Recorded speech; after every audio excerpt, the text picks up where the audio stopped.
சீடமுறுக்கு அவல் பொறி அஞ்சரப்பெட்டு. அம்மா கைமணம் நேயர்களுக்கு கீதா மாமியின் அன்பான வணக்கம். இன்னைக்கு அம்மா கைமணத்துல உங்களுக்காக மூலி சப்ஜி இது எப்படி செய்யறதுன்னு சொல்லி தரேன். இதுக்கு தேவையான பொருட்கள் என்னன்னு பார்க்கலாம். முள்ளங்கி, தக்காளி, தயிர், சீரகம், இஞ்சி பூண்டு விழுது, பெருங்காயம், கரம் மசாலா, மிளகாய் தூள், எண்ணெய், உப்பு.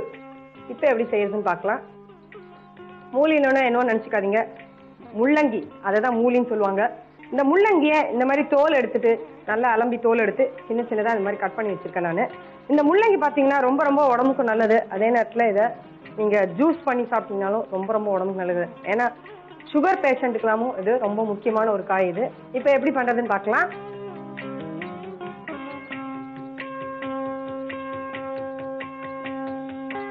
இதுல ஒரு 3 ஸ்பூன் எண்ணெய் விட்டுருக்கேன். எண்ணெய் கொஞ்சம் காஞ்ச உடனே இப்ப இதுல சீரகம்,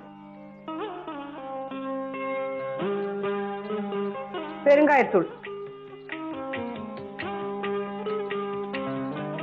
சீரகம் நல்லா பொரிஞ்ச உடனே நம்ம இப்போ கட் பண்ணி வச்சிருக்கேன் இந்த மாதிரி சின்ன சின்னதா. இப்போ இதை நான் இதோட சேர்க்கிறேன். இதை நல்லா வதக்கணும். முள்ளங்கிலே உங்களுக்கு காரம் இருக்கு, அதனால இதுக்கு ரொம்ப கொஞ்சம் கம்மியாவே நம்ம காரம் போட்டுக்கலாம். முள்ளங்கியே காரத்தன்மை கொடுக்கக்கூடியது, அதனால ரொம்ப நிறைய நீங்க காரம் சேர்த்துக்க வேணாம். விருப்பப்பட்டீங்கன்னா காரம் போட்டுக்கலாம். இப்ப இந்த மாதிரி நல்லா வதக்கியாச்சு. இதுல கட் பண்ணி வச்சிருக்க தக்காளி இதையும் இந்த முள்ளங்கியோட நான் இப்ப சேர்த்திருக்கேன். இப்ப இதுல இஞ்சி பூண்டு விழுது போட்டுட்டு நல்லா இதை வதக்கணும். நம்ம எப்பயுமே இந்த முள்ளங்கியை சாம்பார் அப்புறம் கூட்டு இதுக்கெல்லாம் தான் செய்வோம். இதை ஒரு சப்ஜியா செய்யும் போது ரொம்ப ரொம்ப ருசியாகவும் இருக்கும். அதே நேரத்தில் சப்பாத்தி, பூரி இதுக்கெல்லாம் நம்ம தொட்டு சாப்பிட்றதுக்கு ரொம்ப ரொம்ப சுவையா இருக்கும். இந்த மாதிரி நல்லா இதை வதக்கிக்கணும். இப்போ பாருங்க நல்லா வதங்கி இருக்குது. இதுல இப்போ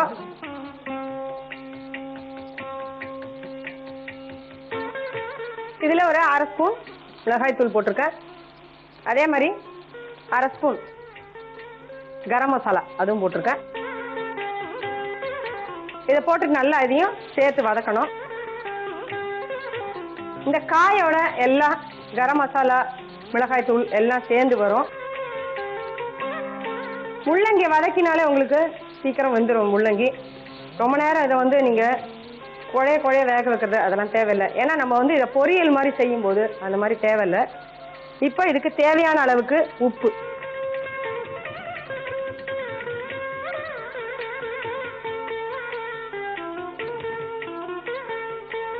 இதை போட்டு நல்லா இதையும் சேர்த்து வதக்கணும்.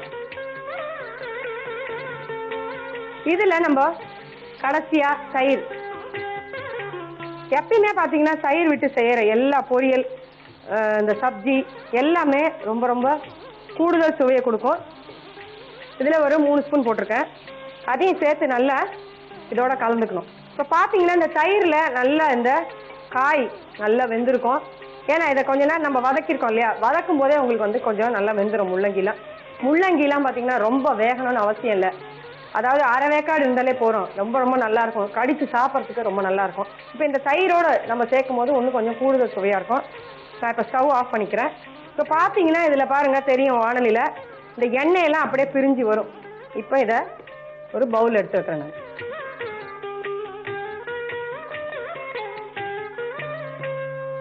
சுட சுட மணக்க உங்களுக்காக தயார் எடுத்து மூலி சப்ஜி இது எப்படி செய்யறதுன்னு திருப்பி உங்களுக்காக சொல்றேன். வானலியில கொஞ்சம் எண்ணெய் விட்டுக்கோங்க. எண்ணெய் விட்டுட்டு சீரகம், பெருங்காயத்தூள் எல்லாம் போட்டு நல்லா அதை பொரிஞ்ச உடனே அதுல முள்ளங்கிய சின்ன சின்னதா கட் பண்ணிருக்கோம், அதை போட்டு நல்லா வதக்குங்க.